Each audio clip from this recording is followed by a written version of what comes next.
Ladies and gentlemen, another year draws to a close. That's right. As we bid farewell to 2017, we'll now take a look back at a year in video for KiniTV. In this year alone, we have produced more than 10,000 videos. Yes, and together we have garnered over 100 million views. Some of the images we've seen have pulled on our heartstrings, while some of them kind of got burned into our minds. Yeah, some say what has been seen cannot be unseen.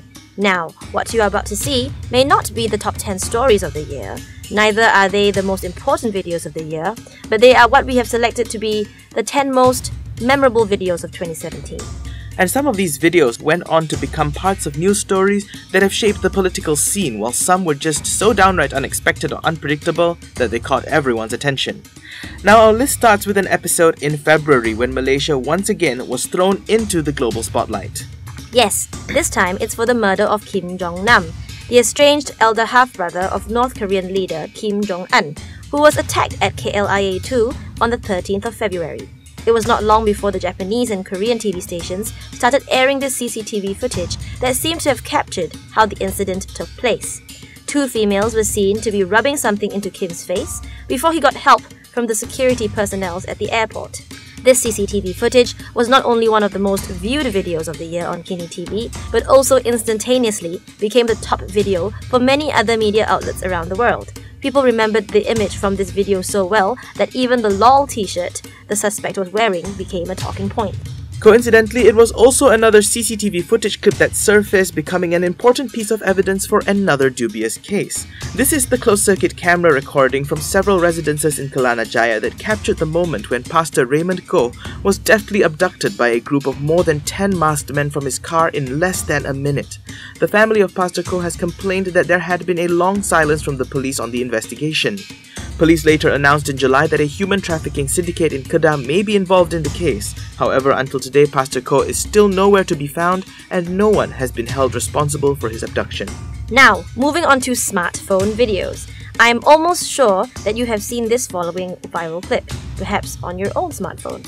This was a fire that broke out in the Tahfiz, or religious school in Kampung Keramat, Kuala Lumpur, in the morning of the 14th of September. It took the lives of 21 students and 2 hostel wardens.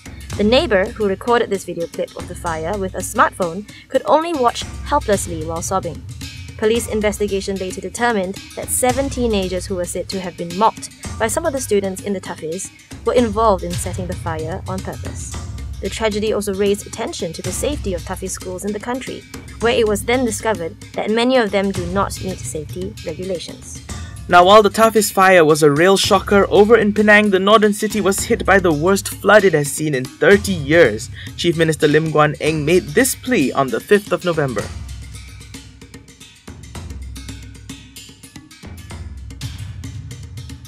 The video soon went viral and became widely circulated on social media.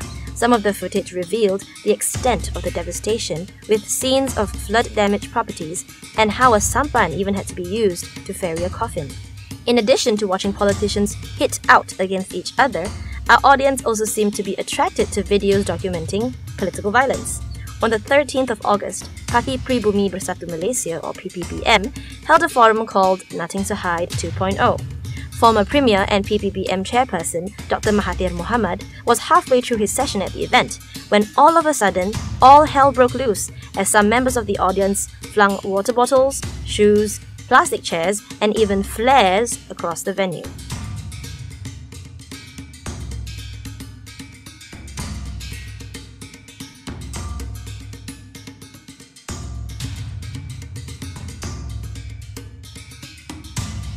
While Mahathir did not immediately respond to the incident, you really would wonder how he feels now with his complete 180-degree turn from the pinnacle of the ruling party to the forefront of the opposition. When on the topic of politics and chaos, we cannot forget about the Red Man himself, Jamal Yunos. How could we forget the Sungai Besar UMNO Division Chief? His campaign this year has come a long way with matching stunts and gimmicks to boot, starting off in February when he drove an army of hearses to the Selangor State Secretariat building to protest alleged abuses of funds meant for funerals. On the 5th of September, he held a press conference calling for the authorities and state government to start cracking down on illegal gambling centres with an actual sledgehammer.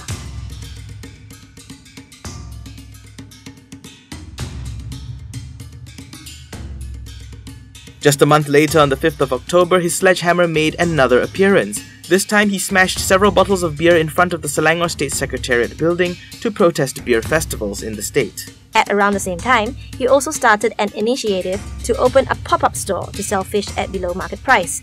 This was in protest against alleged middlemen who were allegedly controlled by the opposition, who deliberately jacked up the price of seafood. While he had been summoned, questioned, interrogated, quizzed, probed, and even detained, he has never been charged for any of the above incidents. Towards the end of the year, he also opened a One Malaysia restaurant in Kuala Lumpur where patrons can eat for free, earning praise from Prime Minister Najib Razak himself, who paid the eatery a surprise visit. This whole Jamal phenomenon is but an indication of how far some political attacks can go. In fact, on the 30th of July, Deputy Prime Minister Ahmad Zahid Hamidi himself hit out at Dr. Mahathir with a sudden unexpected swing at the former Premier's heritage.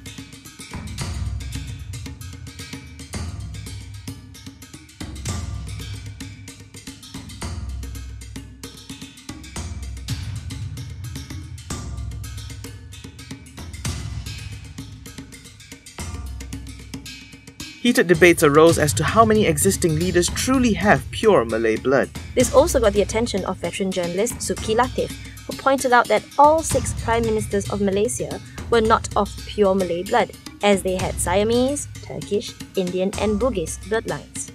In response to Zahid, the Mukris Mahathir FC Facebook page uploaded a post that explained that Iskandar was in fact the name of Mahathir's grandfather, who was a Yemeni descendant that came to Malaya from Kerala, India. That being said, Mahathir himself took a swing at the Prime Minister for his Bugis heritage during the October 14th Love Malaysia Eradicate Kleptocracy rally.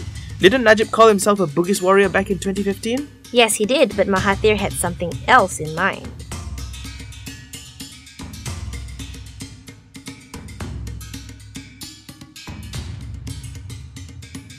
The former Premier's remarks had, however, been overshadowed by the poor performance of the rally itself, perhaps a sign of political fatigue and the public growing tired of large-scale rallies. Nonetheless, some large-scale rallies still took place this year, such as the rally in support of the amendments to the Sharia Penal Code, or Act 355, and the Pas Fastakim on the 29th of September. While they had relatively big turnouts in their own respects, they were simply dwarfed by the numbers that Malaysia has seen before, some even stooping to disappointing levels. Okay, so we have covered politics and violence. Now we come back to crime. In this video, which surfaced on the 14th of March, it shows a 19-year-old girl driving against traffic along the Plus Highway near Butterworth in Penang. She smashed into 6 vehicles and killed 1 person. She was later charged with drug abuse. Our last video today is one that has left many people shaken and some even disturbed. It was taken in Johor Bahru, showing a man being stabbed and then later being run over by a white BMW. The incident took place on the 17th of December. Malaysian and Singaporean police subsequently nabbed 13 suspects in 2 countries. The victim was believed to have been involved in gangster and drug trafficking activities. Now, taking a look back at all of these videos, be it the shocking murders or political violence, many of them remain stuck in our minds. It's for that very reason that video has always been able to bring the audience one step closer to the front lines. In many cases, they even serve as important evidence that prove to be useful in police investigations or court cases. Before we close the program for today, we're going to run through the top 10 stories of the year from Malaysia Kini as voted for by our readers. These are stories that really shook and moved the country in this past 1 year. And as we go into 2018, KiniTV will continue to bring you the news and views that matter as we uphold the spirit of independent media.